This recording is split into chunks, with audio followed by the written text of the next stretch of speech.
हरि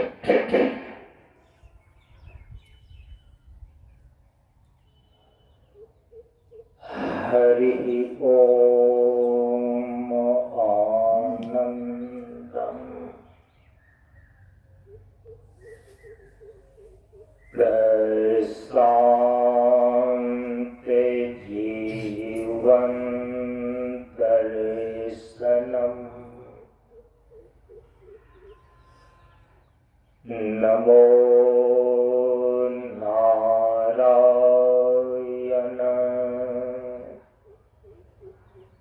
नारायणम।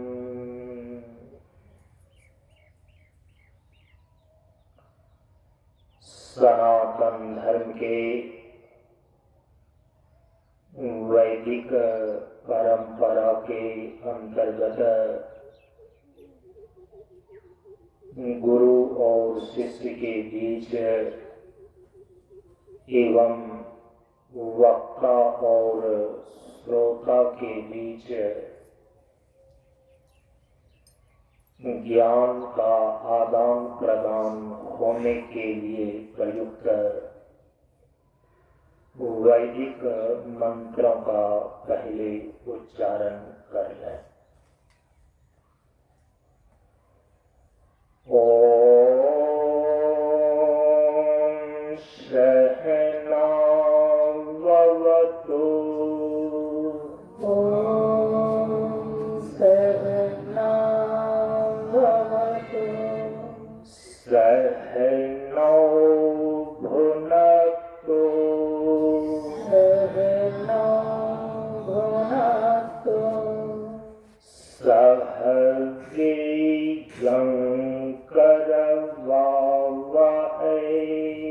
सह वीर्यं करवावहै तेजस्विनावधीतमस्तु तेजस्विनावधीतमस्तु मा विद्विषावहै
सभी लोग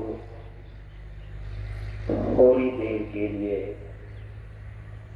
मौन एवं शांत रहे।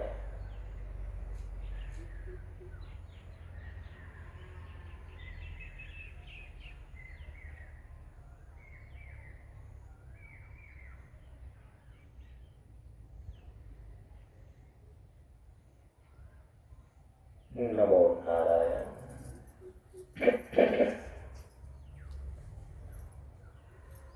ब्रह्मानंदं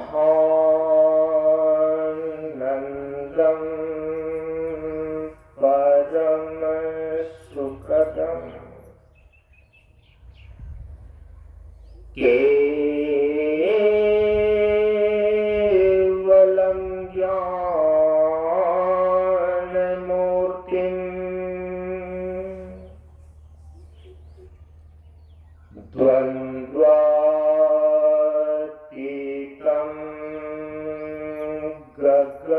सदृशम्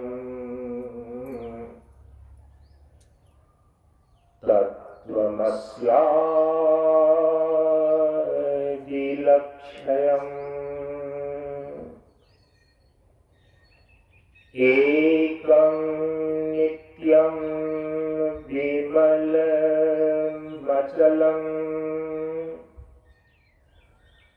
सर्वधि साक्षिभूतम्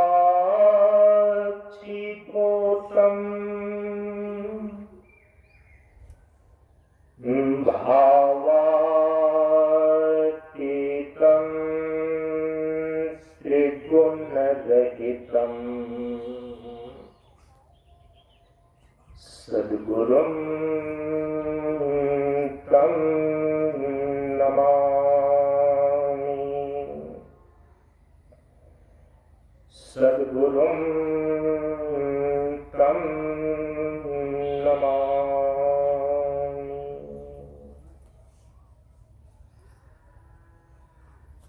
श्री गुरु चरण स्पर्श अनुभूति ज्ञान मार्ग सत्संग के सानिध्य में उपस्थित श्रद्धालु सत्संग प्रेमियों, ज्ञान गढ़े गुणवान के संगत ध्यान गढ़े तपस्वी संग किन्हो बुद्धि विवेक विचार बढ़े संत सन्यासी सुसज्जन किन्हो। इसलिए ज्ञानी वेद है ज्ञान से, व्याधा वेद है तीर, सद्गुरु वेद है शब्द से घिंगे सकल शरीर। प्रेमियों, हम सभी लोग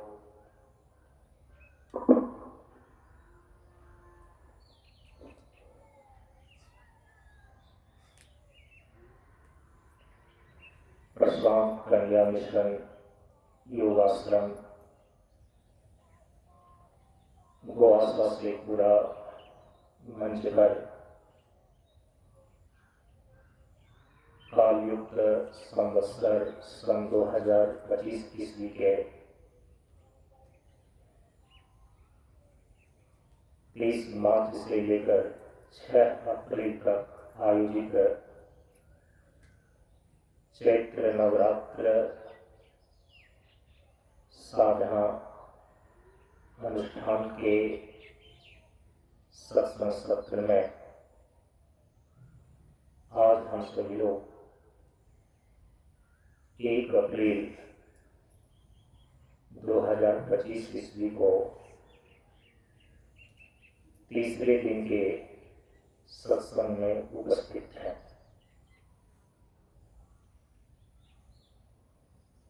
हम सभी लोग इस बार के इस चैत्र नवरात्र साधना अनुष्ठान के सत्संग सत्र में शक्ति तत्व पर विचार के अंतर्गत आदिशक्ति कुंडली पर विचार कर रहे हैं। विचार में प्रवेश करने हेतु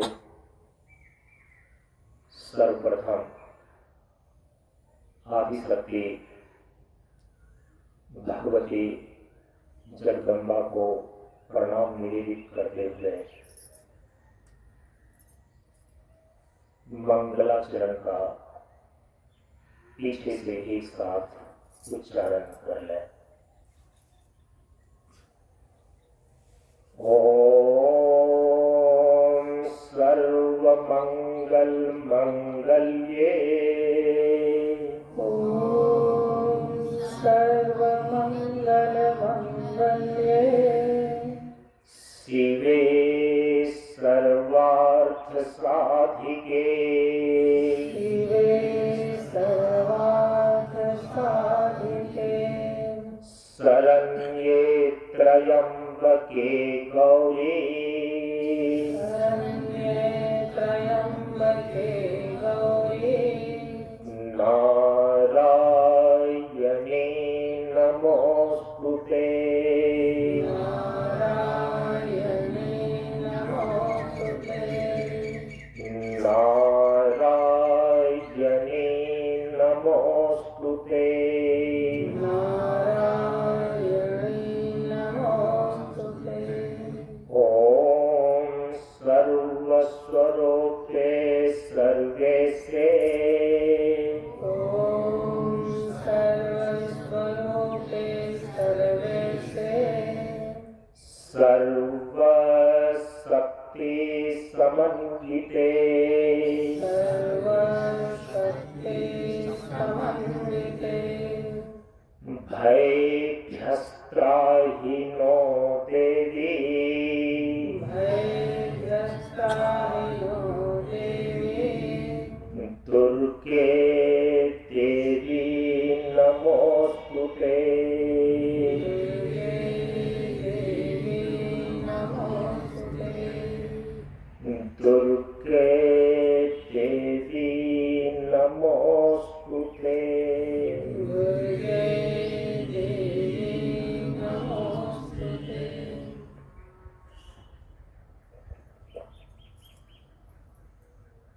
ओम नमश्चंडिकाये श्री दुर्गा दैव्ये नमः।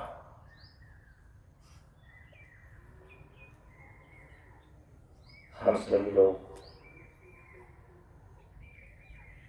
आदि शक्ति कुंडली के संदर्भ में कल के सत्संग में यह श्रवण किया कि शक्ति तत्व के रूप में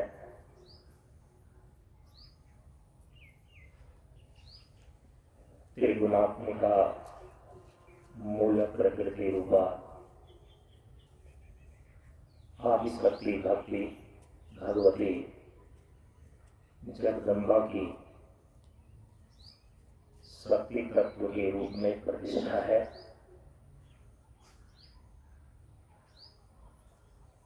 और यही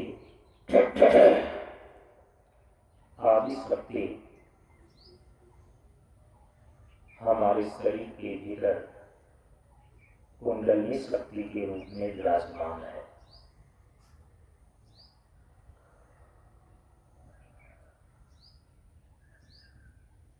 कल आप सभी लोगों ने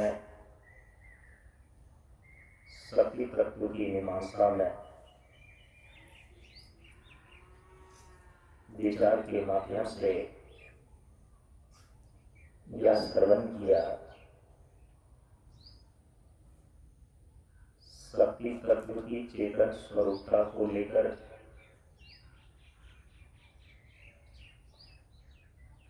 आदि शक्ति भगवती जगदम्बा कहा जाता है।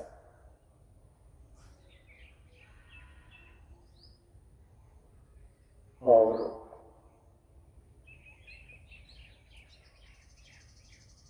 शक्ति तत्व की उपादान कारणता को लेकर त्रिगुणात्मिका मूल प्रकृति रूपा कहा जाता है। दार्शनिक धरातल पर शक्ति और शक्तिमान की एक रूपता है। शास्त्र दर्शन और अद्वैत वेदांत दर्शन के अनुसार से जो निर्विशेष चेतन ब्रह्म शिव के रूप में प्रतिष्ठित है, उसी की अचिंत्य शक्ति भगवती जगदम्बा अथवा त्रिगुणात्मिका मूल प्रकृति है।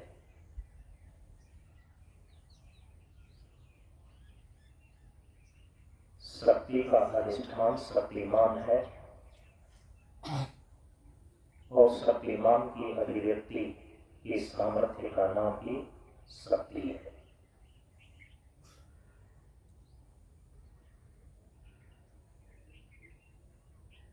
अधिष्ठान पर जो चीजें अध्यस्त होती है तो अध्यस्त वस्तु का वास्तविक स्वरूप उसका अधिष्ठान ही होता है। अधिष्ठान के अतिरिक्त अध्यस्त वस्तु की स्वतंत्र सत्ता नहीं होती। इस दार्शनिक तथ्य के आधार पर शक्ति और शक्तिमान का ऐक्य होना सिद्ध होता है।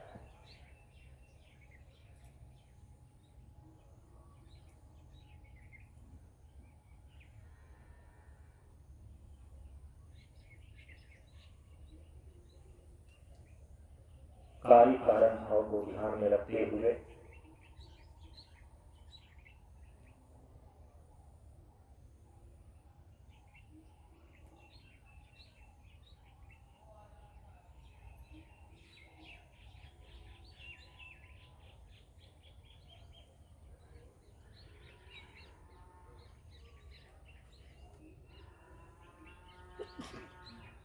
निमित्त कारणता को लेकर के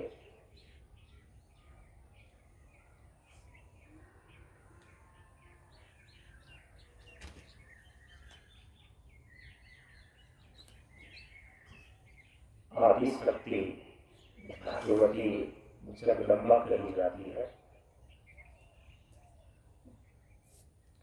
और उपादान कारणता को लेकर के त्रिगुणात्मिका मूलक प्रकृति कही जाती है। इसीलिए शक्ति तत्व में जो शक्ति शब्द है, इस शक्ति शब्द के अनेक अर्थ हमारे कोश ग्रंथों में बदलाए गए हैं, जिसको आप अंग्रेजी में डिक्शनरी बोलते हैं, हिंदी में उसको शब्दकोश बोलते हैं। संस्कृत में एक शब्दकोश है, उसका नाम है अमरकोश। संस्कृत के शब्दों का अर्थ बदलाने वाला जो कोश ग्रंथ है,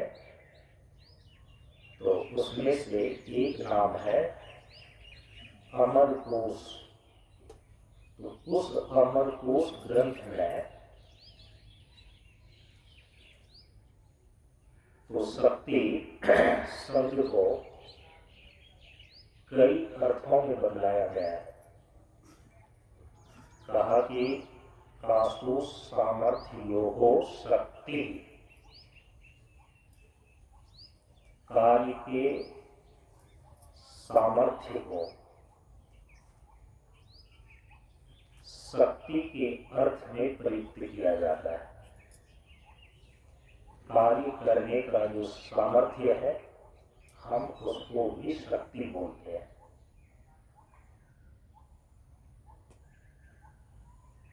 क्योंकि शक्ति जो है ना,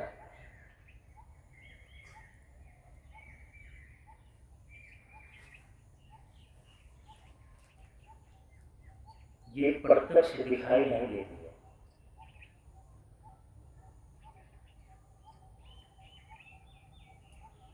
कार्यानुमेय शक्ति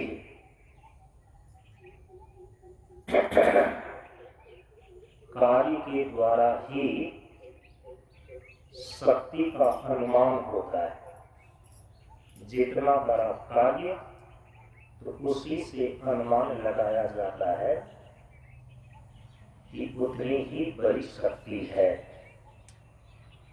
तो शक्ति तो सीधे दिखाई नहीं देती, शक्ति अचिंत्य होती है,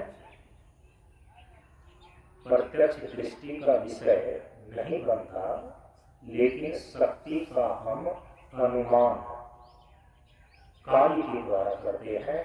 इसीलिए उस शक्ति को इसी रूप में परिभाषित किया गया कि कासु सामर्थ्य योगो शक्ति। अब जो शक्ति शब्द को एक दूसरे अर्थ में प्रयुक्त होता देखा जाता है, उसी अमरकोश में बदलाया कि शक्ति पराक्रम प्राण।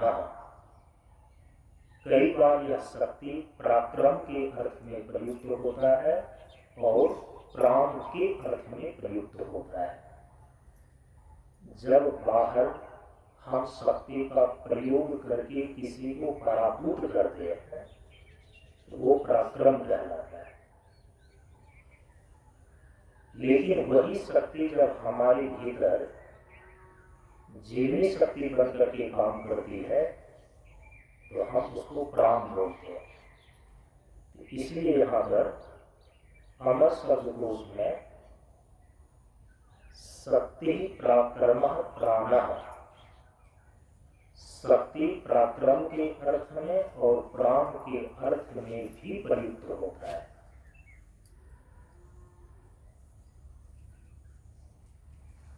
अब तीसरा जो इसका शक्ति शब्द के अर्थ का प्रयोग बदलाया जा रहा है, कहा कि सद्गुणाः शक्तयः तिस्रः। सद्गुण अर्थात सद ऐश्वर्य जिसकी पूर्ण प्रतिष्ठा भगवान में होती है, ईश्वर में होती है, सद ऐश्वर्य से संपन्न होने के कारण से ही हम उनको ईश्वर बोलते हैं अथवा भगवान बोलते हैं। ऐश्वर्य का अर्थ होता है भग। भग माने ऐश्वर्य। ये 6 प्रकार के भग हैं, 6 प्रकार के ऐश्वर्य हैं। इसकी पूर्ण प्रतिष्ठा जिसमें होती है उसको बोलते हैं ईश्वर।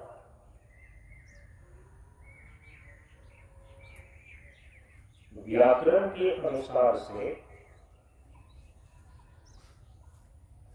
शक्ति शब्द के व्युत्पत्ति अर्थ पर यदि विचार किया जाता है, यह शक्ति शब्द जिस धातु से बना है व्याकरण के अनुसार से, तो बदलाया गया कि शक्ली शक्तौ ये धातु है।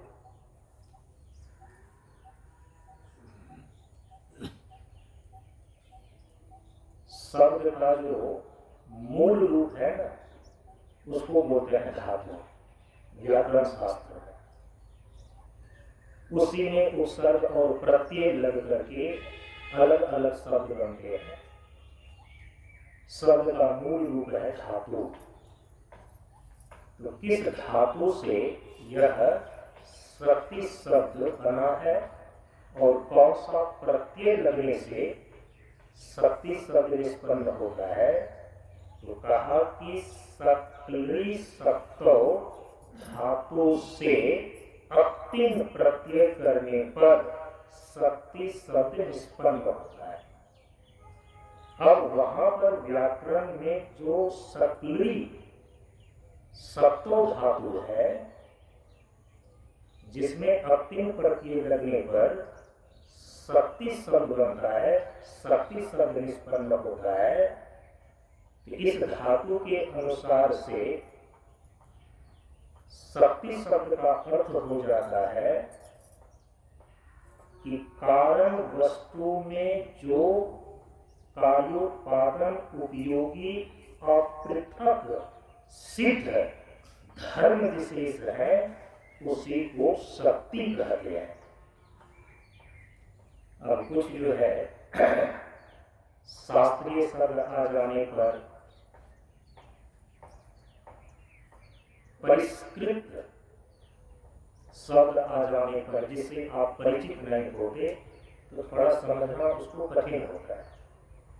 जो सामान्य शब्द है, सामान्य भाषाएं हैं, बोलचाल की भाषा है, तो केवल उसको सुनते रहने से और उसके अनुसार से ही अर्थ समझते रहने से, तो जब कठिन शब्द आ जाते हैं, शास्त्रीय शब्द आ जाते हैं, पारिभाषिक शब्द आ जाते हैं, तो थोड़ा सुनने में भी और समझने में भी कठिनाई का अनुभव होता है। इसलिए पढ़ा लिखा होना आवश्यक है, समझदार होना आवश्यक है। श्रद्धावान लभ्यते ज्ञान, कम पढ़ा लिखा भी है, लेकिन यदि उनके अंदर श्रद्धा का बल है, तो फिर वो किसी भी चीज को श्रद्धा के बल से अपने भीतर आत्मसात कर लेता है, उसको समझ लेता है। जो पढ़ा लिखा भी नहीं है और जिसके पास श्रद्धा का भी बल नहीं है, तो फिर उसके लिए ज्ञान प्राप्त करना कठिन है। शक्ति शब्द जिस मूल धातु से निष्पन्न हुआ है, बना है, शक्ति शक्तो धातु से अतिम प्रत्यय करने पर शक्ति शब्द निष्पन्न हुआ है, और इसके आधार पर शक्ति शब्द का अर्थ होता है कि कारण वस्तु में कार्योपादन उपयोगी और पृथक सिद्ध धर्म विशेष है, उसी को शक्ति कहते हैं। इसको अब एक उदाहरण से समझिए। शक्ति शब्द को यहाँ परिभाषित अब दो रूपों में की जा रही है। दो शब्द यहाँ पर आ रहे हैं, इसीलिए कल मैंने इन दो चीजों की भूमिका पहले बनाई। एक चीज है कारण और दूसरी चीज है कार्य। शक्ति की परिभाषा यहाँ पर दी जा रही है कि कारण वस्तु में जो कार्योत्पादन उपयोगी और पृथक सिद्ध धर्म विशेष है, उसी को शक्ति कहते हैं। उदाहरण से समझिए कि जैसे कि अग्नि है,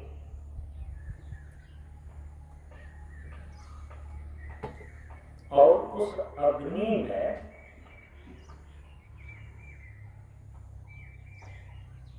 अपृथक सिद्ध जो धर्म विशेष है, वो है उष्णता, वो है दाहकता, वो है प्रकाशता। अपृथक सिद्ध, अपृथक सिद्ध का मतलब होता है कि जिसको पृथक नहीं किया जा सकता, वह धर्म विशेष, वह स्वभाव, वह गुण जिसको अलग न किया जा सके, पृथक न किया जा सके, उसको बोलते हैं अपृथक सिद्ध धर्म विशेष। अग्नि का जो धर्म है वो है दाहकता। अग्नि का जो अपृथक धर्म विशेष है वो है उष्णता। कार्य क्या करता है? जलाने का। अग्नि जिस शक्ति के द्वारा किसी भी वस्तु का दहन करती है, जलाती है,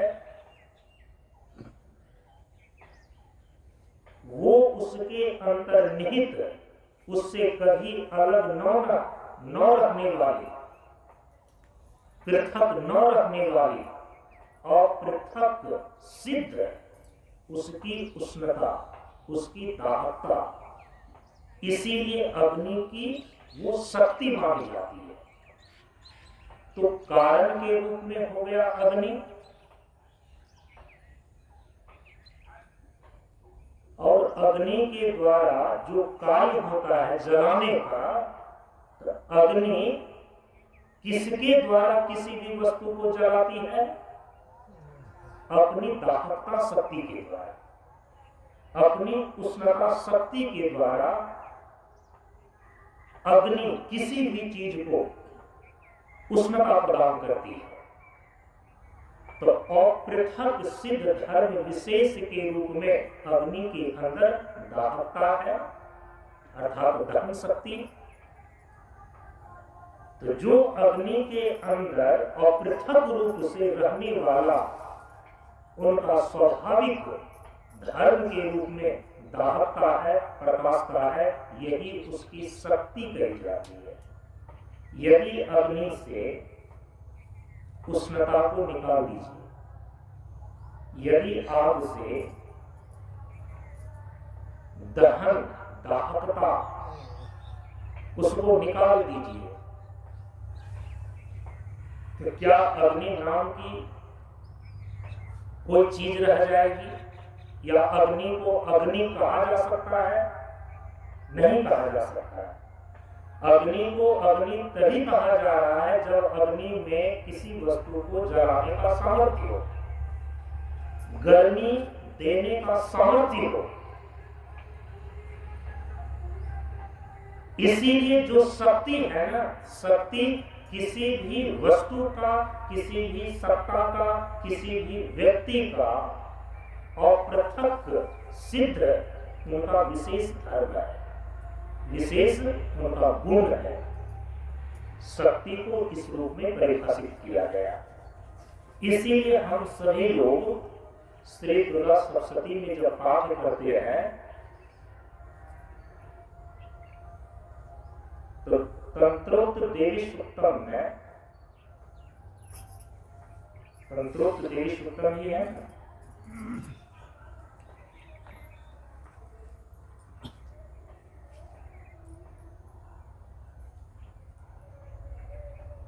स्मरण मेरा ठीक था। तंत्रोक्त देवी सूत्र में हम सभी लोग तो शक्ति के विभिन्न स्वरूपों को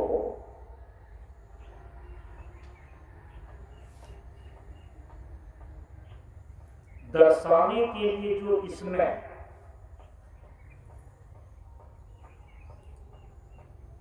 तंत्रोक्त देवी सूक्तम में इसमें स्तुति की गई है। सूक्तम का अर्थ ही होता है प्रार्थना, सूक्तम का अर्थ ही होता है गुणगान, स्तुति। सूक्तम जिसको संस्कृत में सूक्तम बोलते हैं, हिंदी में उसी को हम प्रार्थना बोलते हैं। शक्ति की प्रार्थना की गई और उसमें हम उच्चारण करते हैं या देवी सर्वभूतेषु शक्ति रूपेण संस्थिता नमस्तस्यै नमस्तस्यै नमस्तस्यै नमो नमः। तो यहाँ पर सभी प्रकार के भूतों में अर्थात सभी प्रकार के प्राणियों में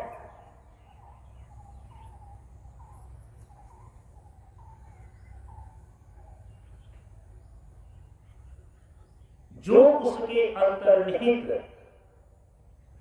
शक्ति है, उसके अंतर्निहित उसके अस्तित्व को सिद्ध करने वाला जो अपृथक सिद्ध धर्म विशेष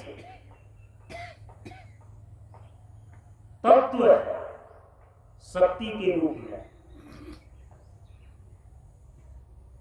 तंत्रोक्त देवी सूत्र में कहा जा रहा है कि हम उसी को देवी की संज्ञा देते हैं।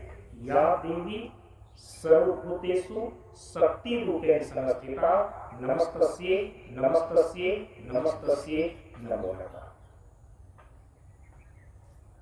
तो कारण वस्तु में जो कार्योत्पादन उपयोगी अपृथक सिद्ध धर्म विशेष है उसको बोलते हैं शक्ति। कारण का अर्थ होता है, कल बता करके आए हैं, जिससे उत्पन्न होता है हम उसको बोलते हैं कारण। जो उत्पन्न होता है उसको बोलते हैं कार्य। यह एक सामान्य सिद्धांत है कि कोई भी कार्य बिना कारण के नहीं होते। आप यहाँ सत्संग सुनने का कार्य कर रहे हैं, इसके पीछे भी कोई कारण है। वो कारण आपकी श्रद्धा हो सकती है, वो कारण आपके भीतर की जिज्ञासा हो सकती है। जिसके अंदर श्रद्धा नहीं है, जिसके अंदर जिज्ञासा नहीं है, वे सत्संग सुनने का कार्य थोड़े करते हैं।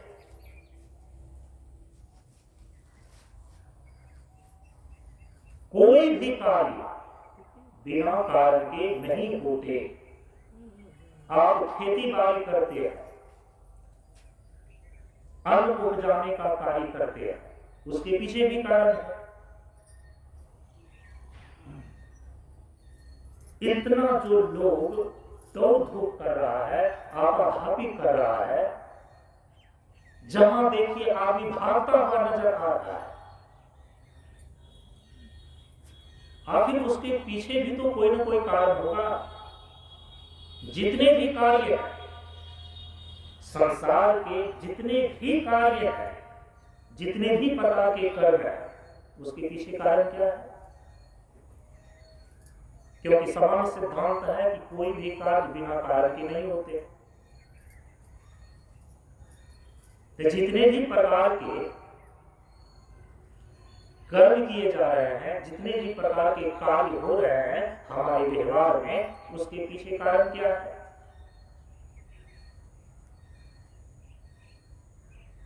अरे एक छोटी भी चीज जो हम भोजन खाने और पकाने का काम करते हैं, उस कार्य के पीछे भी कारण है भूख। यदि भूख ना लगे तो कोई भोजन का उपार्जन ना करे, कोई भोजन बनावे ना, कोई भोजन खावे ना।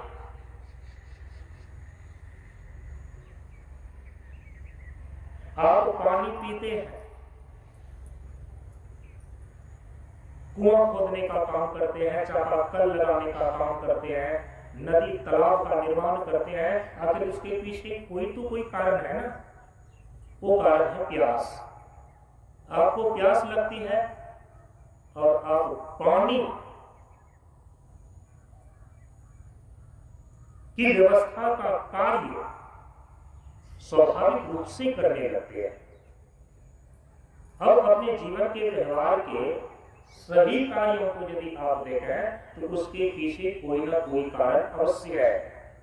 तो दार्शनिक धरातल पर हम अपने जीवन के व्यवहार में जितने भी कार्य करते हैं, जितने भी कर्म करते हैं, मूल में कारण क्या है? मूल में कारण है दो। और यदि कोई कारण की सही ढंग से खोज कर लेना,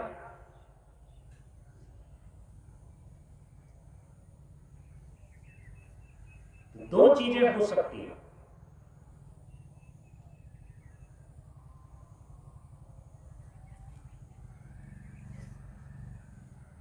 कारण की यदि सही ढंग से खोज कर ले, दो चीजें हो सकती है। जैसे कि आपके शरीर में यदि रोग लगा है, रोग का कारण का पता चल जाए, रोग का निवारण हो जाएगा और आपको स्वास्थ्य लाभ की प्राप्ति होगी। आप स्वास्थ्य लाभ की प्राप्ति तब तक नहीं कर सकते। स्वास्थ्य का मतलब होता है कि स्वाभाविक स्थिति। रोग तो आगंतुक है, रोग स्वाभाविक नहीं है। जो स्वाभाविक स्थिति है उसी में रोग आगंतुक, रोग आ गया और आप रोगी हो गए। यदि रोग के कारण का सही ढंग से पता चल जाए, बीमारी के कारण का सही ढंग से पता चल जाए, तो दो चीजें तो हो जाएगी। एक तो जो आगंतुक रोग है, बीमारी है, जिसके कारण से आपको कष्ट है, जिसके कारण से आपको पीड़ा पहुंच रही है, आपको दुख हो रहा है, उसकी निवृत्ति हो जाएगी, रोग का निवारण हो जाएगा। और रोग का निवारण हो जाएगा माने क्या?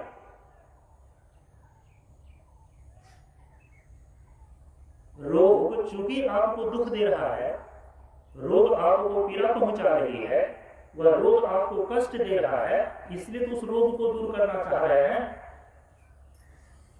अच्छा, जो चीजें हमें दुख नहीं देता है, जो चीजें हमें कष्ट नहीं देता है, जो चीजें हमें पीड़ा नहीं पहुंचाती है, क्या आप उसको दूर करना चाहते हैं?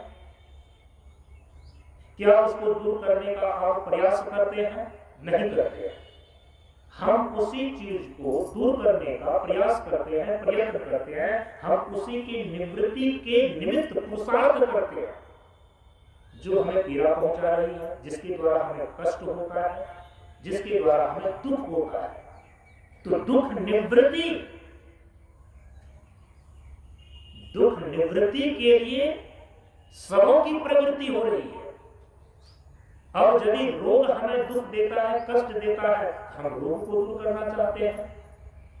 यदि ये बातें हमको समझ में आती है कि सूक्ष्म रूप से संसार के भोग की कामना भी हमें पीड़ा पहुंचाती है,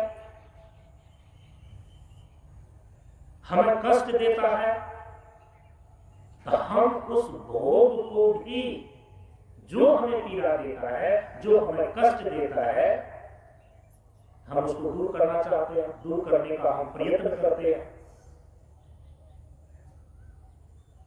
तो दुख की निवृत्ति के लिए सबकी प्रवृत्ति है। तो यदि कारण का सही ढंग से पता चल जाए तो दो चीजें हो जाती है। क्या? वे समस्याएं, वे चीजें जो हमको दुख देती है, जो हमको पीड़ा पहुंचाती है, जो हमें कष्ट देती है, उसकी निवृत्ति हो जाएगी कारण का सही पता लगेगा। और दूसरी चीजें ये होती है कि स्वरूप अवस्थिति का लाभ प्राप्त हो जाता है। जैसे कि रोग की निवृत्ति हुई, जो स्वाभाविक स्थिति है स्वास्थ्य का, वो उपलब्ध हो जाएगा। तो कारण का सही पता लग जाने पर उस कारण से जिस कार्य की उत्पत्ति हो रही है, और यदि उस कार्य के द्वारा हमें दुख की प्राप्ति हो रही है, कष्ट की प्राप्ति हो रही है, पीड़ा की प्राप्ति हो रही है, तो कारण का सही पता लगने पर समस्या का निवारण हो जाता है, दुख की निवृत्ति हो जाती है। एक ये चीज होती है। और कारण का सही यदि पता लग जाए ना, तो व्यक्ति यथार्थ स्वरूप की उपलब्धि कर लेता है। कारण का सही ढंग से पता लग जाए तो स्वरूप अवस्थिति का लाभ वो प्राप्त कर लेता है। ये दो चीजें होती है यदि कारण का सही पता लग जाए।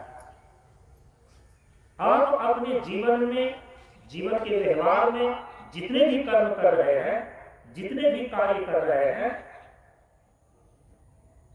उस कार्य का तात्कालिक कारण आपको सामने दिखाई देता है। उसके पीछे जो सूक्ष्म कारण होता है, उसके पीछे जो मूल कारण होता है, वे सामान्य व्यक्ति को दिखाई नहीं देता। वह तो केवल विचारक को, चिंतनशील व्यक्तियों को, मुनि लोगों को, जो मनन करने वाले हैं, जिनकी बुद्धि सूक्ष्म स्तर से विचार करती है, उनको सूक्ष्म कारण और मौलिक कारण दिखाई देते हैं।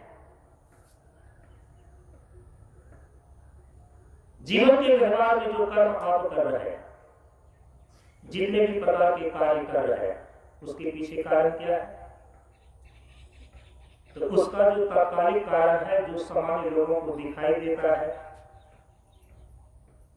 सवेरे उठ करके खेती का कार्य में हम लग जाते हैं, तो उसका तात्कालिक कारण ये दिखाई पड़ता है कि यदि हम खेती नहीं करें तो हमको खाने के लिए नहीं मिलेगा। यदि हम कृषि का कार्य न करें तो हमें भोजन की प्राप्ति नहीं हो सकेगी।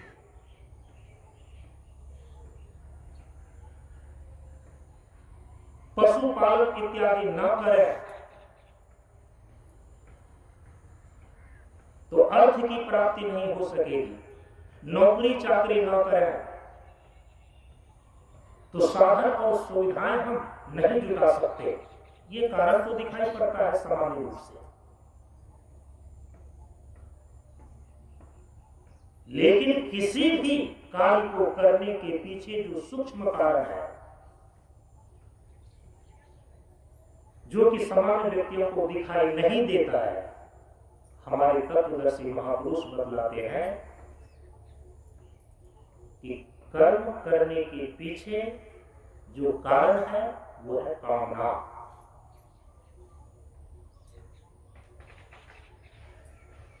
कर्म के पीछे कारण है कामना। कामना है आपके भीतर, तभी आप कर्म करते हैं। समान रूप से तात्कालिक कारण सामान्य दृष्टि से दिखाई देती है,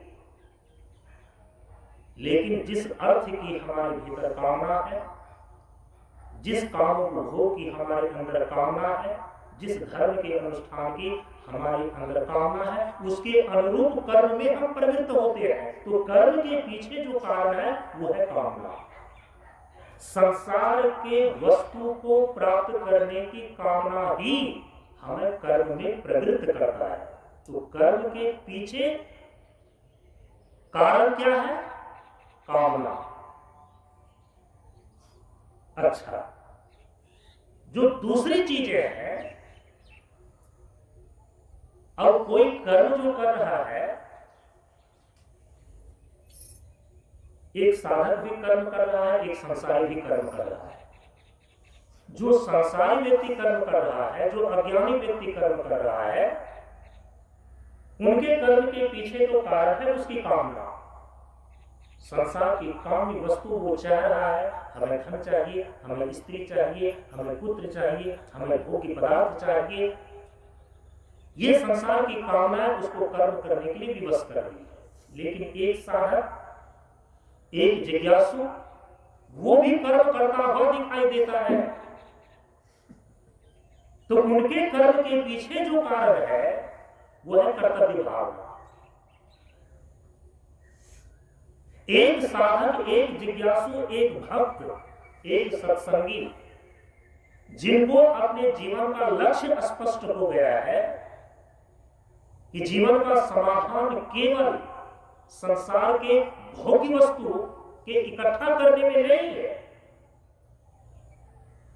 बल्कि जीवन का समाधान जो है संसार के भोगों से उपरम होकर अपने स्वरूप अवस्थिति का लाभ प्राप्त करने में है। जिनको इतना समझ, इतना विवेक अपने बुद्धि में परिपक्व हो गया है, अब वो जो कर्म करता है वो संसार की कामना के वशीभूत होकर संसार के काम्य वस्तुओं को प्राप्त करने के लिए कर्म नहीं करता। अब वह जो कर्म करता है ना, केवल कर्तव्य भावना से कर्म करता है। इसलिए भगवान श्री कृष्ण ने कहा कि यज्ञार्थ कर्म कौन्तेय मुक्त संग समाचर। जब कर्तव्य भावना से आप कर्म करते हैं, यज्ञार्थ कर्म आप करते हैं, भगवदर्थ कर्म आप करते हैं, तो वहां केवल आपका संसार की कामना, आपकी अपनी व्यक्तिगत वासना ही नहीं है, उससे प्रेरित होकर के आप कर्म नहीं कर रहे होते हैं, बल्कि आप कर्तव्य भावना से कर्म कर रहे होते हैं। तो वह कर्म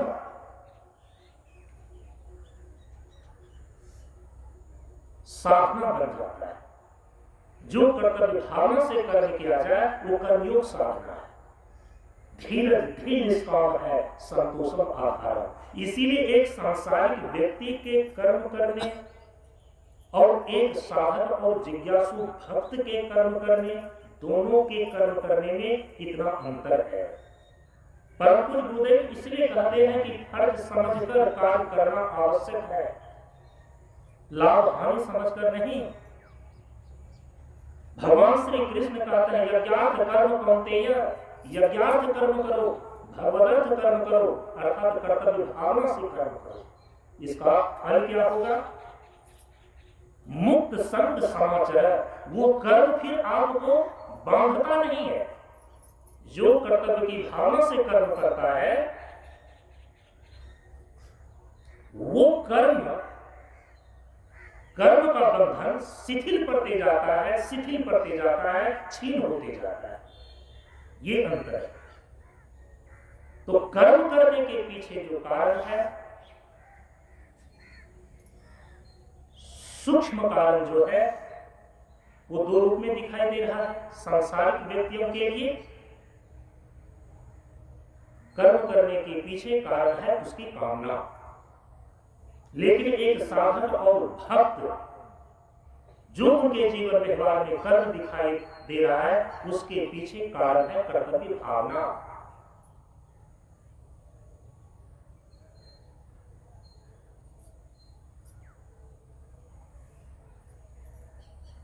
लेकिन इस कामना और कर्तव्य भावना के पीछे भी मूल कारण क्या है? क्योंकि जब मूल कारण पर आप जाते हैं ना, तभी कार्य रूप में यदि उसका परिणाम द्वंद्व है, यदि कार्य का परिणाम दुख है, कार्य का परिणाम यदि द्वैत है, दुख, द्वंद्व और द्वैत यदि कार्य परिणाम है, कोई भी कार्य आप करते हैं, अच्छा करें या बुरा करें, अच्छा करते हैं तो शोभन परिस्थिति का निर्माण होता है, लेकिन वहां भी दुख और द्वंद्व चलता ही चलता है। पूर्ण रूपे दुख और द्वंद्व की परिसमाप्ति शोभन परिस्थिति में भी नहीं होती। शीत उष्ण का द्वंद्व लगा ही रहेगा, भूख प्यास का द्वंद्व लगा ही रहता है। सज्जन व्यक्ति, क्या उसको गर्मी और ठंडी नहीं लगेगी? जो सज्जन व्यक्ति ही है, क्या उनको भूख और प्यास नहीं सताएगी? क्या जो सज्जन व्यक्ति है उनको मानसिक परिताप, अपमान और निंदा का, तिरस्कार का ये भय नहीं लगा रहता है? लगा रहता है। दुर्जन व्यक्ति तो उसमें जीता ही जीता है, दुख में, द्वंद्व में, द्वैत। लेकिन जो सज्जन व्यक्ति है, जो सच्चरित्रवान है, सदाचारी है, उनके जीवन में शोभन परिस्थिति जिस शुभ कर्मों से आया हुआ है, उस शुभ कर्म के परिणाम से जो शोभन परिस्थिति बनी है, तो शोभन परिस्थिति में वस्तु की अनुकूलता हो सकती है, व्यक्ति की अनुकूलता हो सकती है, समय और काल की अनुकूलता हो सकती है, देश और स्थान की अनुकूलता हो सकती है, लेकिन कुछ ऐसे द्वंद्व और द्वैत हैं, उससे निरपेक्ष वो भी नहीं हो सकता।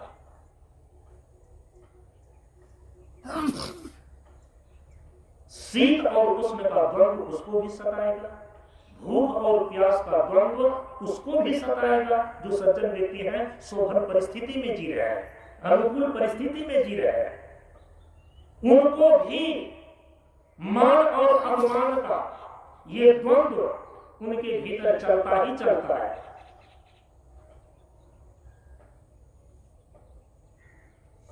इसीलिए यदि कार्य का परिणाम द्वंद्व है, कार्य का परिणाम यदि द्वैत और दुख है, उसका समूल निवृत्ति तो तभी हो सकता है यदि आप उसके मूल कारण की खोज कर लें, और फिर मूल कारण का खोज कर लेने पर यदि उससे उत्पन्न जो कार्य है उसकी निवृत्ति हो जाए,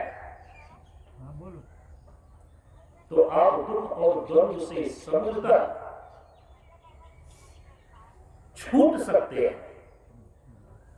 तो यदि जीवन के व्यवहार में जितने कर्म हो रहे हैं, उसके पीछे यदि सूक्ष्म कारण देखा जाता है, तो वो है संसार की कामना और कर्तव्य भावना।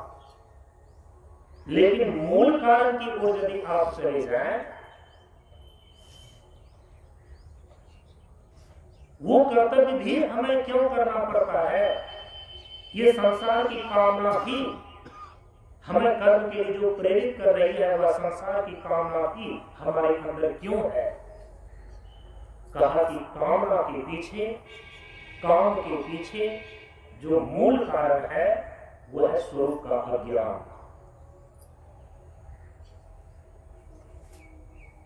शोभन परिस्थिति का निर्माण आप जिस शुभ कर्म के द्वारा, कर्तव्य भावना के द्वारा कर रहे हैं, वो शोभन परिस्थिति की चाह भी आपको क्यों है?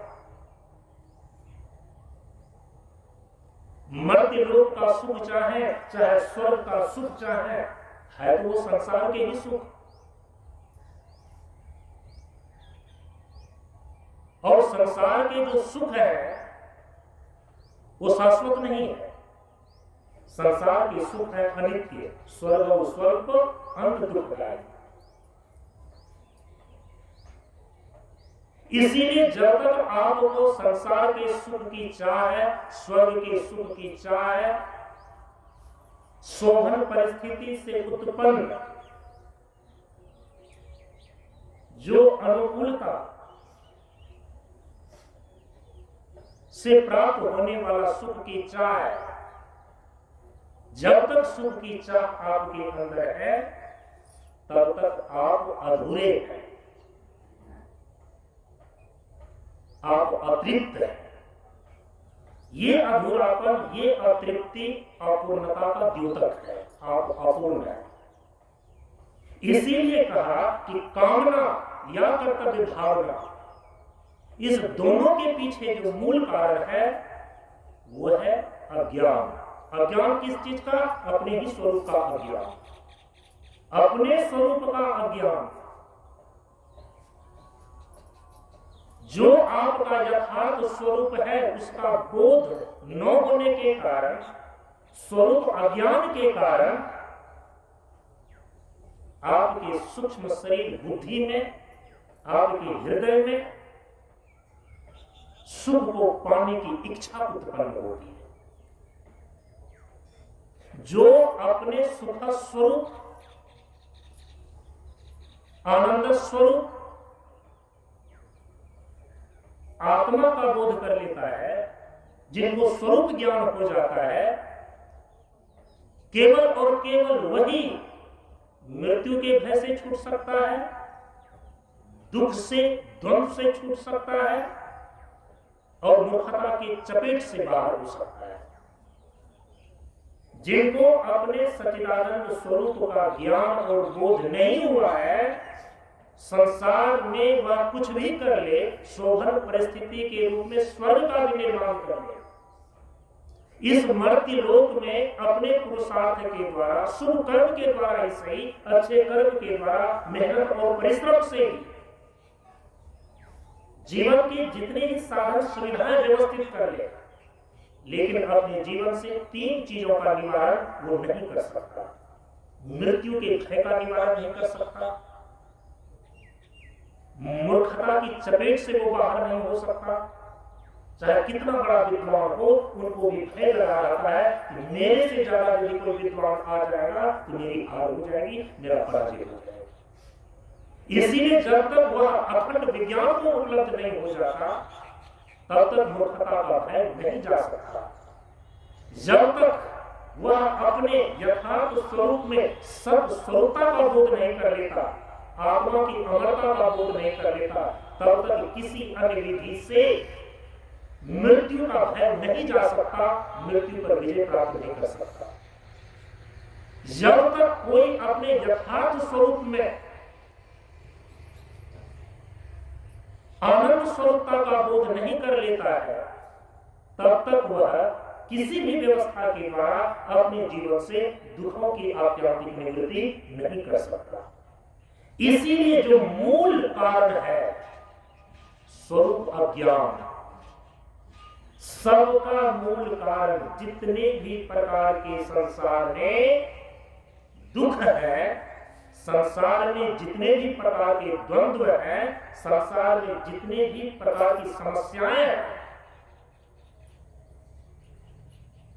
सबका सूक्ष्म कारण है कामना और मूल कारण है अज्ञान। मूल कारण का मतलब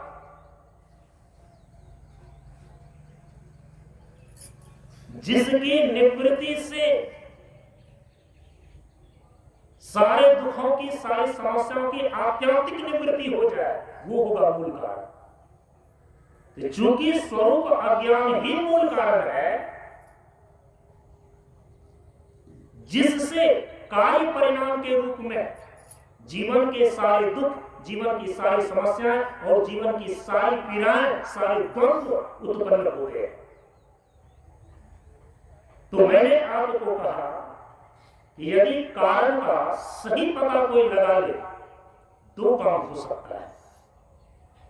एक तो जीवन की जितनी भी समस्याएं हैं उसका सदा के लिए निवारण हो जाएगा। कारण का यदि सही पता कोई लगा ले, उससे दो काम हो जाते हैं। कार्य के रूप में जितने भी द्वंद्व है, कार्य के रूप में जितने भी दुख है, कार्य के रूप में जितनी भी जीवन की समस्याएं हैं, इसका निवारण हो जाएगा। कारण का पता लगाए बिना किसी भी समस्या का, किसी भी द्वंद्व का, किसी भी दुख का सही ढंग से निवारण नहीं किया जा सकता। कारण का पता लगने पर ही उसका निवारण होता है। एक ये चीजें हो जाती है।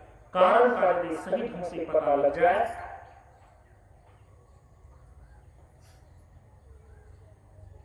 तो व्यक्ति अपने यथार्थ स्वरूप को उपलब्ध हो जाता है।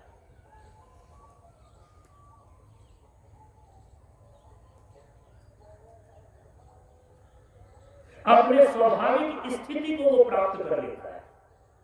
ये दो चीजें हो जाती है। यहां पर शक्ति को परिभाषित कारण और कार्य के रूप में किया जा रहा है। कारण वस्तु में कार्योत्पादन उपयोगी और पृथक सिद्ध धर्म विशेष को शक्ति बोलते हैं।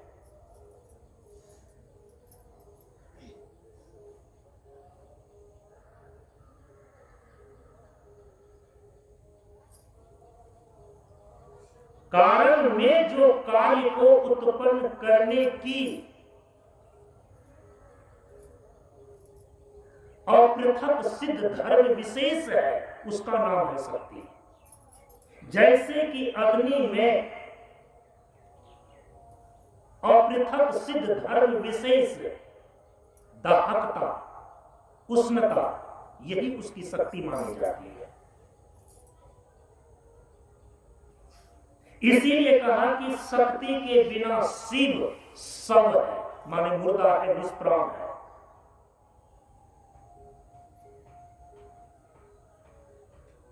इस कार्य कारण की श्रृंखला में मूल कारण का यदि पता लगाने की ओर आप यात्रा करते हैं,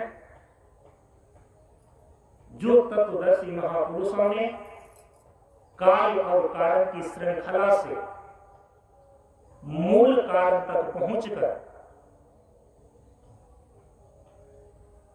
उससे उत्पन्न होने वाले जितने भी कार्य प्रपंच है, सबका अपवाद किया है, सबका निवारण किया है और अपने मूल परमात्म स्वरूप को उपलब्ध हुआ है। उसकी प्रक्रिया में सबसे पहले उस कार्य कारण की श्रृंखला का जो सबसे पहली कक्षा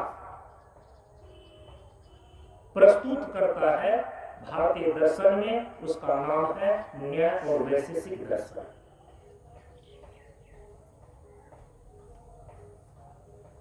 आप सामान्य दृष्टि से क्या देखते हैं? इस पृथ्वी पर बहुत ऐसी सारी चीजें हैं जो पृथ्वी से उत्पन्न हुई।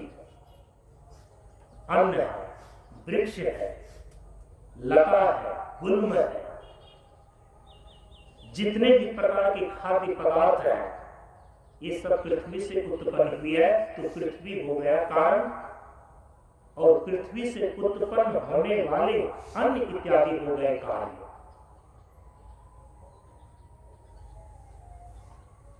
जल है और उस जल से बने हुए बहुत सारी चीजें हैं। जितने भी प्रकार के पेय पदार्थ हैं जिसको आप पीते हैं, पीने के रूप में अभी तो व्यक्ति पेय पदार्थ के रूप में निकृष्ट चीजों को ही पीते रहते हैं। कोका है, कोला है, शराब है। लेकिन फलों का रस, औषधियों का रस,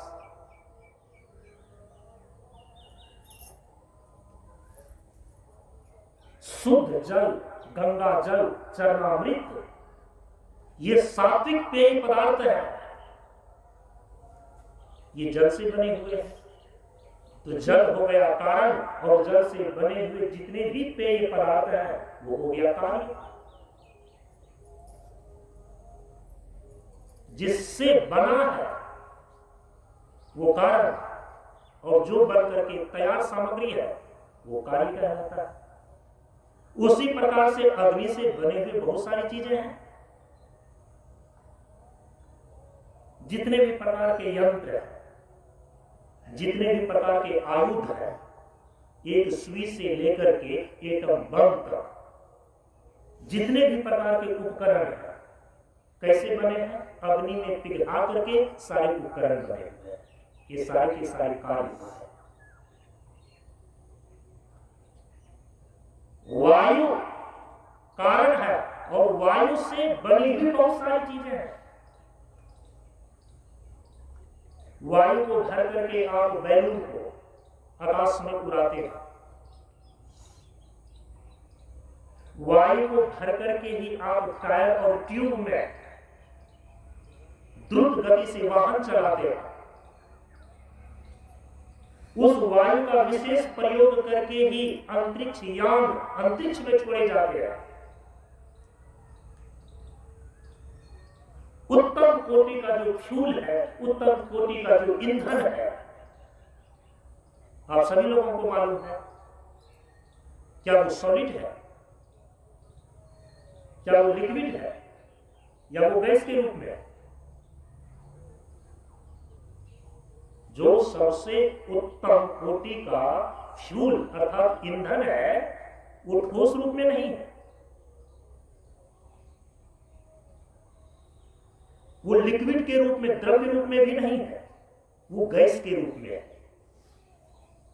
जो सबसे ज्यादा ऊर्जा भरने का काम करता है, द्रुत गति से अंतरिक्ष में यान को ले जाने वाला होता है, उसका जो फ्यूल होता है वो लिक्विड द्रव नहीं होता, वो सॉलिड ठोस नहीं होता, वो गैस के रूप में होता है।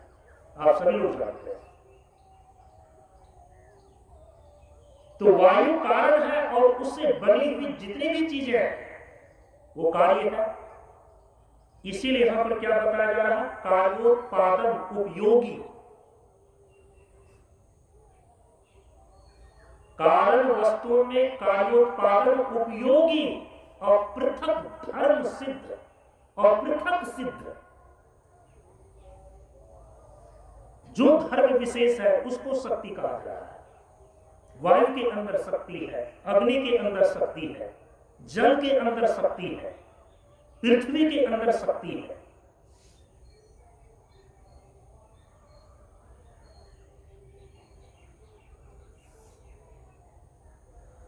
तो ये सामान्य दृष्टि से तो सामान्य व्यक्ति भी विचार कर लेते हैं और कार्य कारण को देख लेते हैं। लेकिन जो तत्वदर्शी महापुरुष होते हैं ना, वे सूक्ष्म कारण तक पहुंचते हैं। वे ये केवल आपको नहीं कहते हैं कि पृथ्वी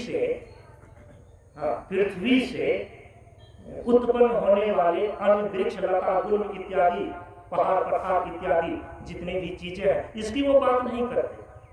ये तो समान दृष्टि का विषय है। तत्व विचार हम उसे कहते हैं जहां समान दृष्टि न जाए और उस चीज को जो दृष्टि का विषय बना दे उसको बोलते हैं तत्व दर्शन।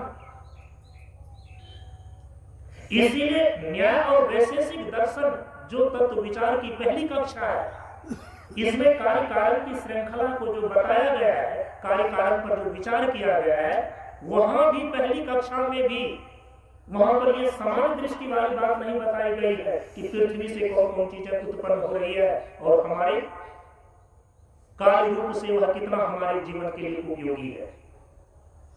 वहां पर यह विचार किया गया है कि ये पृथ्वी कैसे बनी है, ये जल कैसे बना है, ये अग्नि कैसे बना है, ये वायु कैसे बना है, ये आकाश की स्थिति कैसी है।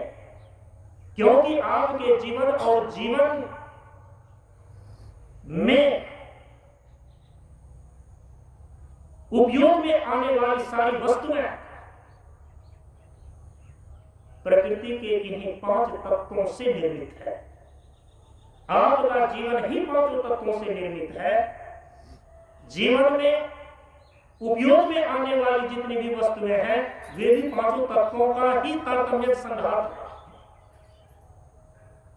पृथ्वी, जल, अग्नि, वायु, न्याय और वैशेषिक दर्शन की दृष्टि में इन चारों ही महाभूत के परमाणु होते हैं। न्याय दर्शन के जो प्रणेता है वो महर्षि गौतम है। वैशेषिक दर्शन के जो प्रणेता है वो महर्षि कणाद है। दोनों ने ही ये जो किसी भी कारण वस्तु का अपृथक सिद्ध धर्म विशेष होता है, इसी धर्म विशेष पर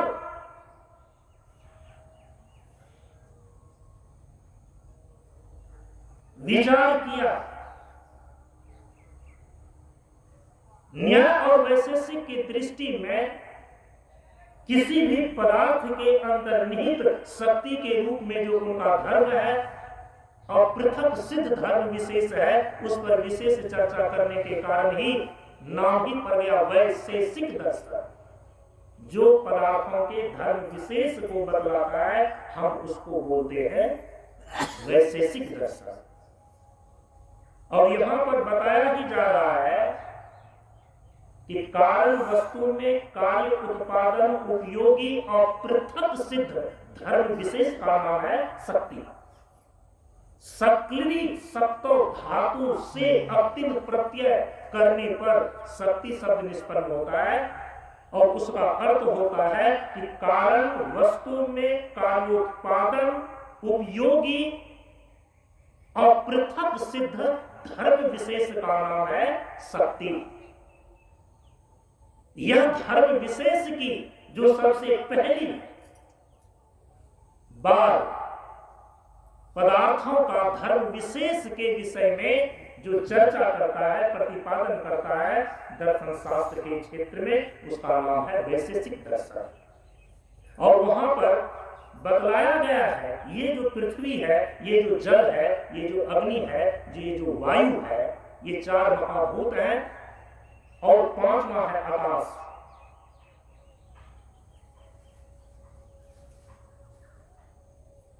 पृथ्वी का कारण कौन है? पृथ्वी किससे उत्पन्न हुआ है? जल का कारण कौन है? जल किससे उत्पन्न हुआ है? क्योंकि जिससे उत्पन्न हुआ है उसकी कारण संज्ञा होती है, जो उत्पन्न वस्तु है उसकी कार्य संज्ञा है। तो ये पृथ्वी जो दृष्टिगोचर हो रही है ये कैसे उत्पन्न हुआ है? क्योंकि किसी शक्ति के माध्यम से ही तो उत्पन्न होगी ना। यदि शक्ति न हो, इसलिए तो कार्योत्पादन क्षमता को ही यहां पर शक्ति कही जा रही है। कारण वस्तु में कार्य उत्पादन उपयोगी और पृथक सिद्ध धर्म विशेष का नाम शक्ति है। चूंकि यहां पर यह परिभाषा इसीलिए इस प्रकार से निश्चित की गई है कि ये शक्ति की परिभाषा व्यवहारिक धरातल से लेकर के पारमार्थिक धरातल तक चरितार्थ हो। अब शक्ति की कुछ ऐसी आप परिभाषा बनाएं जो कि किसी चीज में चरितार्थ होती है, व्यवहारिक धरातल में चरितार्थ तो हो जाती है, लेकिन पारमार्थिक धरातल पर जाकर के वो चरितार्थ ही नहीं होती है, वो परिभाषा वहां पर लागू ही नहीं होती है, तो फिर वो परिभाषा अधूरी मानी जाती है। इसीलिए किसी भी शब्द का जो पारिभाषिक शब्द है उनकी जो एक निश्चित परिभाषा दी गई है, यदि उसको आप ध्यान में रख लेते हैं तो आपको तत्व चिंतन करने में, उस तत्व चिंतन के माध्यम से जो परम तत्व आपका पारमार्थिक स्वरूप ब्रह्म और आत्मा है, इसका बोध करने में आपको सहयोग प्राप्त हो सकेगा। नहीं तो बोलचाल की भाषा में जिस चीज का जो शब्द प्रचलित है उसको पकड़ करके बैठे रहेंगे तो आपको परम तत्व का बोध में गति नहीं हो सकेगी। आप सत्संग में आते ही इसीलिए है कि जो परम तत्व है उसका बोध कैसे हो, उसमें गति कैसे हो, हमारी मति कैसे उसमें बने और हमारी अवस्थिति कैसे हो, उसका रास्ता पाने के लिए आप यहाँ पर आते हैं। और यदि इस उद्देश्य से आते हैं तो आपका यहाँ पर आना सार्थक है। इस प्रकार के आने को ही कहा गया है कि सत्संग में आइए तज ममता और अभिमान, जो जो पद आगे बढ़े कोटिन यज्ञ स्नान। माने कि सत्संग में यदि हम अपने पांव को बढ़ाते हैं तो एक एक कदम एक एक करोड़ यज्ञ के समान हो जाता है। तो कई बार लगता है कि ये ऐसे ही बोलने के लिए बोल दिया गया है, इसमें कोई तथ्य नहीं है, ये कोई सत्य बात नहीं है। नास्तिकों के लिए सत्संग के मर्म को न जानने वालों के लिए ये थोड़ी बातें हो सकती है, लेकिन जो सत्संग को सही अर्थ में जानता है कि जो सत्य तत्व है उसका संग करना सत्संग कहलाता है। यदि सत्संग शब्द ही ये परिभाषित कर रहा है कि सत्य का संग करना सत्संग है, तो सत्य कोई मामूली चीज नहीं है। स्वयं में विचार करके देखिए कि आखिर सत्य क्या है, किसको बोलते हैं सत्य। अरे जो बदल जाए उसको झूठा बोलते हैं, जो नहीं बदले उसको सत्य कहते हैं, जो एक बार बोल दिया उससे फिरे नहीं, कूटस्थ बना रहे, अधिक बना रहे, तब व्यवहारिक धरातल पर हम उनको सत्य मानते हैं। इसीलिए सत्य की परिभाषा दिया गया त्रिकाले अपि तिष्ठति एक सत्यम, जो तीनों कालों में एक सा बना रहे, तीनों कालों में जिसका अभाव नहीं हो, तीनों कालों में जो बदलता नहीं, तीनों कालों में जिसका कभी कोई परिवर्तन नहीं होता, ऐसे नित्य कूटस्थ तत्व को सत्य बोलते हैं। इस कसौटी पर संसार की कौन चीजें सत्य सिद्ध हो सकेंगे? रिश्ते बदल रहे हैं, आदमी बदल रहा है, आपका शरीर बदल रहा है क्षण प्रति क्षण, बचपना से जवानी, जवानी से बुढ़ापा और बुढ़ापा से मृत्यु में आप जा रहे हैं। क्षण प्रति क्षण दुनिया की सारी चीजें बदल रही है, आप उसको कैसे सत्य कह सकते हैं? परिवर्तन संसार का नियम है, प्रकृति परिवर्तनशील है, ये सत्य कैसे हो सकता है क्या सत्य? इसी सत्य की खोज करने के लिए तो सिद्धार्थ गौतम बुद्ध बन गए, इसी सत्य की खोज करने के लिए तो नरेंद्र विवेकानंद बन गए, इसी सत्य की खोज करने के लिए अति प्राचीन काल से सैकड़ों जिज्ञासु अपने जीवन को संसार के सारे माया मोह से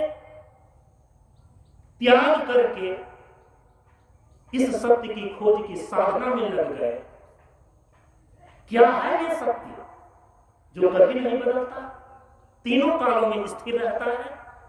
और जब तक उस सत्य का आप बोध नहीं कर लेते, उस सत्य का आप संग नहीं कर लेते, उस सत्य का अनुभव और अनुभूति नहीं कर लेते, इन थोथी और मिथ्या चीजों से आप कभी भी तृप्त नहीं हो सकते, निश्चिंत नहीं हो सकते, आपको संतुष्टि नहीं मिल सकती।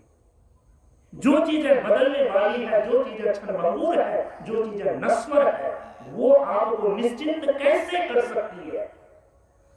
इसीलिए सारी चीजों को इकट्ठा करने के बावजूद भी हम भीतर से सशंकित हैं। सारा इंतजाम हो जाने के बाद भी हम अपने भीतर से निश्चिंत नहीं हो पाए। क्योंकि भीतर से हमारी बुद्धि कह रही है ये सारी की सारी चीजें नष्ट हो जाने वाली है। इसीलिए नश्वर नहीं, जो चीजें नष्ट नहीं होने वाली है हम उसको ईश्वर बोलते हैं। भगवान शिव ने माता पार्वती को इसीलिए इसी सत्य और झूठ के विषय में समझाया। सत्य ईश भजन जगत सब सपना। हे पार्वती, सब कुछ नश्वर है, दुनिया का सब कुछ नश्वर है, नष्ट होने वाला है, और जो नष्ट नहीं होने वाला चीज है वह तो केवल ईश्वर है।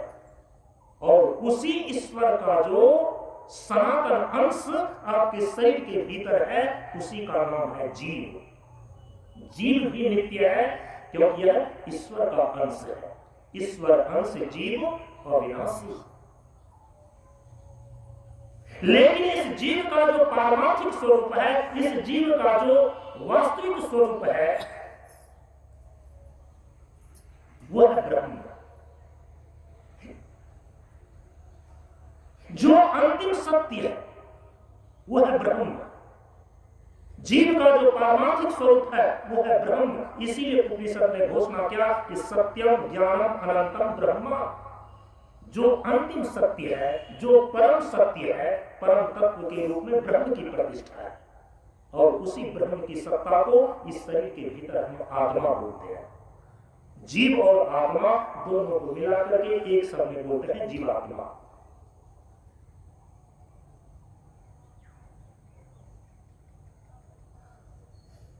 सगुण चेतन समष्टि धरातल पर ईश्वर कहलाता है, लेकिन वही सगुण चेतन इस शरीर के भीतर व्यष्टि धरातल पर जीव कहलाता है। तो ईश्वर और जीव, क्योंकि ईश्वर भी सगुण चेतन है, चेतन की सत्ता ही है, लेकिन समष्टि उपाधि होने के कारण से ईश्वर कहा जाता है और व्यष्टि उपाधि होने के कारण से जीव कहा जाता है। लेकिन जो निर्गुण निर्विशेष चेतन है उसकी ब्रह्म संज्ञा है, और वही निर्गुण निर्विशेष जो महतो महियान के रूप में ब्रह्म कहा जाता है, वही अनोरनियान के रूप में सूक्ष्म अति सूक्ष्म प्रत्यक्ष आत्मा कहलाता है आपके शरीर के भीतर।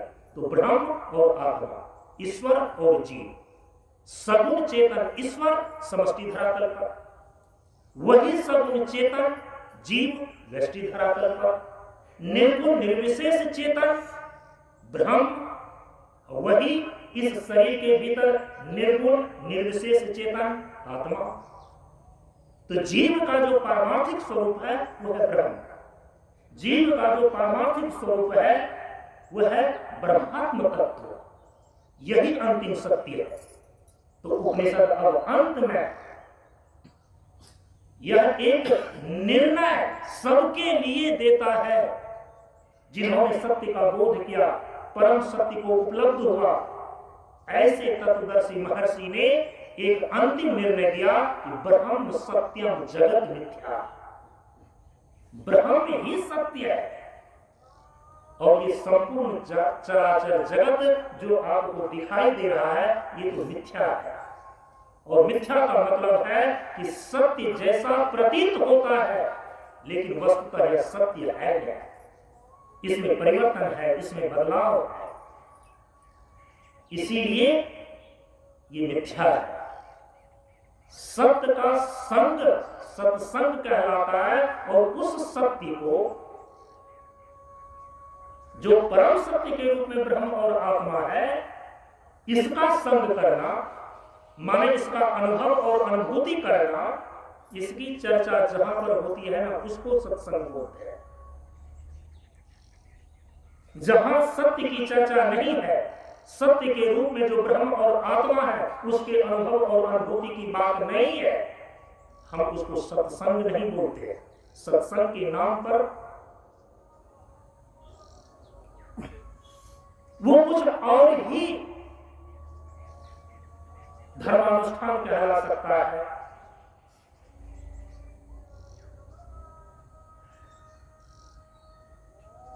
वो कथा इत्यादि कहला सकता है।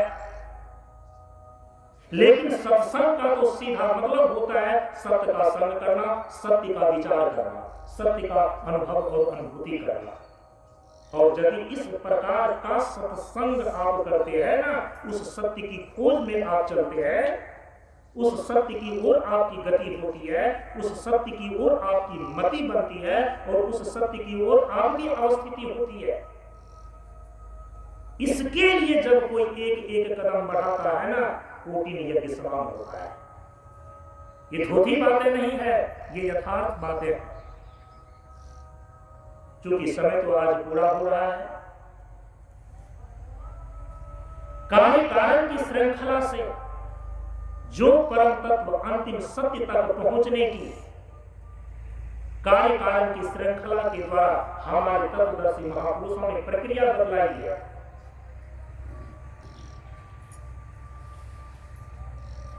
इसकी विधिवत चर्चा हम कल के सत्संग में आगे बढ़ाएंगे।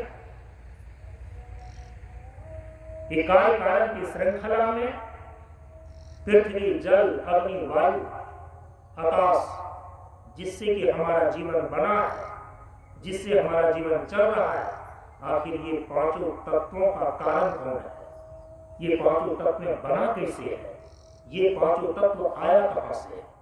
ये पांचों तत्व जो कार्य रूप में हमारे जीवन में काम कर रहा है, इसका कारण कौन है? वैशेषिक और न्याय दर्शन की अलग दृष्टि है, सांख्य और योग दृष्टि, सांख्य और योग दर्शन की अलग दृष्टि है, और अंत में जो शाक्त दर्शन है और अद्वैत वेदांत दर्शन है, इसकी अलग दृष्टि है। इन तीनों की दर्शनों की दृष्टि में कार्य कारण की श्रृंखला के द्वारा जो शक्ति तत्व है और इस शक्ति का जो अधिष्ठान शक्तिमान के रूप में परम तत्व अंतिम सत्य ब्रह्म और आत्मा के रूप में प्रतिष्ठित है, कार्य कारण के श्रृंखला से क्रमिक विचार करने पर जो परम सत्य अंतिम सत्य है, उसका अधिगम होना संभव है। हमारे तत्वदर्शी महापुरुषों ने उनकी एक निश्चित प्रक्रिया बतलाई है। इस विचार को हम कल के सत्संग में आगे बढ़ाएंगे। आज अपनी वाणी को यहीं पर विराम देते हैं। ओम पूर्णमदः पूर्णमिदं पूर्णात् पूर्णमुदच्यते पूर्णस्य पूर्णमादाय पूर्णमेवावशिष्यते। ओम शांति शांति शांति। हरि ओम श्री गुरुभ्यो नमः। हरि